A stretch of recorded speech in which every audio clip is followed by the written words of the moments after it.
Baby ಚಿತ್ರ ಕತೆ 2023 ಕನ್ನಡದಲ್ಲಿ ಸಾರಾಂಶ. ಪದವಿ ವಿದ್ಯಾರ್ಥಿಗಳ ಪ್ರೇಮಕತೆ ಹಿನ್ನೆಲೆ. ಬೇಬಿ ಎಂಬ ತೆಲುಗು ಚಿತ್ರವು 2023ರಲ್ಲಿ ಬಿಡುಗಡೆಯಾದಿದ್ದು, ಸಾಯಿ ಕಿರಣ್ ಅಡವಿ ನಿರ್ದೇಶನ ಮಾಡಿದ್ದಾರೆ. ಈ ಚಿತ್ರವು ಹುಡುಗ-ಹುಡುಗಿಯರ ಪ್ರೇಮ, ಸ್ನೇಹ, ಭ್ರಾಂತಿ ಹಾಗೂ ನಿಷ್ಠೆಯ ಬಗ್ಗೆಯಾದ ಸೂಕ್ಷ್ಮ ಮತ್ತು ಬಿಗಿಯಾದ ಕಥಾಹಂದರವನ್ನು ಹೊಂದಿದೆ.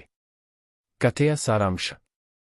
ಆನಂದ್ ಮತ್ತು ವೈಷ್ಣವಿ ಎಂಬ ಇಬ್ಬರು ಶಾಲಾ ದಿನಗಳ ಪ್ರೇಮಿಗಳಾಗಿದ್ದಾರೆ. ಆನಂದ್ ಸಾಧಾರಣ ಕುಟುಂಬದಿಂದ ಬಂದವನಾಗಿದ್ದರೂ ವ್ಯಸನಗಳಲ್ಲಿ ತೊಡಗಿರುವ ವ್ಯಕ್ತಿ. ವೈಷ್ಣವಿ ಮಹಾನಗರದ ಎಂಜಿನಿಯರಿಂಗ್ ಕಾಲೇಜಿಗೆ ಸೇರುತ್ತಾಳೆ ಮತ್ತು ಹೊಸ ಜಗತ್ತನ್ನು ಅನುಭವಿಸುತ್ತಾಳೆ. ಅಲ್ಲಿ ಅವಳು ಉತ್ತಮ ಹುಡುಗರಾದ ವಿರಾಜ್ರನ್ನು ಭೇಟಿಯಾಗುತ್ತಾಳೆ. ಅವರಿಬ್ಬರ ನಡುವೆ ಹತ್ತಿರದ ಸ್ನೇಹ ಬೆಳೆದು ಅದು ತದನಂತರ ಪ್ರೀತಿಯಂತಹ ಭಾವನೆಗೆ ತಿರುಗುತ್ತದೆ. ಆದರೆ ವೈಷ್ಣವಿ ಗತಕಾಲದ ಪ್ರೇಮಿ ಆನಂದ್ನನ್ನು ಮರೆಯಲಾಗದ ಸ್ಥಿತಿಯಲ್ಲಿ ಇರುತ್ತಾಳೆ. ಮುಖ್ಯ ಘರ್ಷಣೆ. ಈ ತ್ರಿಕೋನ ಪ್ರೇಮದಲ್ಲಿ ವೈಷ್ಣವಿ ತಾನೊಬ್ಬನನ್ನು ಆರಿಸಬೇಕು ಎಂಬ ಗೊಂದಲಕ್ಕೆ ಒಳಗಾಗುತ್ತಾಳೆ. ಪ್ರಾಮಾಣಿಕತೆಯ ಕೊರತೆ, ನಂಬಿಕೆ ಭಂಗ ಮತ್ತು ತೀವ್ರ ಭಾವನೆಗಳು ಕಥೆಯ ತೀವ್ರತೆಯನ್ನು ಹೆಚ್ಚಿಸುತ್ತವೆ. ಮುಕ್ತಾಯ.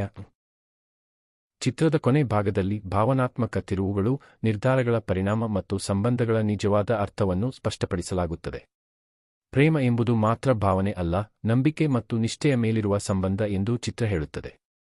ಮುಖ್ಯ ಪಾತ್ರಧಾರರು: ಆನಂದ್ ದೇವರಕೊಂಡ, ವೈಷ್ಣವಿ ಚೈತ್ರ, ವಿರಾಜ್ ಅಶ್ವಿನ್.